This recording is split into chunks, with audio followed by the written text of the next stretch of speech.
Today I'm going to replace a lead acid battery on my trailer with a lithium iron phosphate battery that's a little greater capacity. It's 100 amp hours. This one is only 64, but only 50% of that is usable, whereas 90 or 95% of this one is usable. So I'm going to first take this one off the trailer and disconnect it. Battery box has got these little tabs on each side that have to come out of these little spots in there. Now I'm taking all the leads off the old battery, being careful not to get them mixed up. Most of the positive ones are red, but you can see one of them is black, and most of these are black, but some are white, so you have to exercise some care here. Got the new battery in place, and I need to hook up the leads.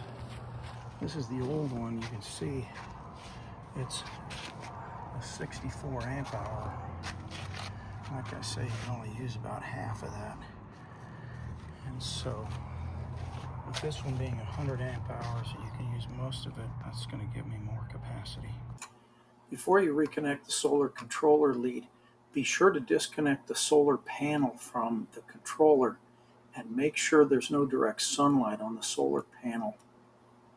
Now I need to change my solar controller. You can see it's currently on flooded, and then I'm going to change it to lithium, and then once I have it on lithium, I can cycle through the settings.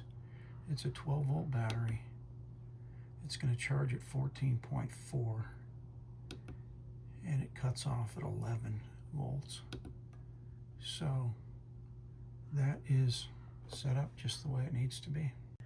My converter has auto detect, so it says right on there lead acid and lithium.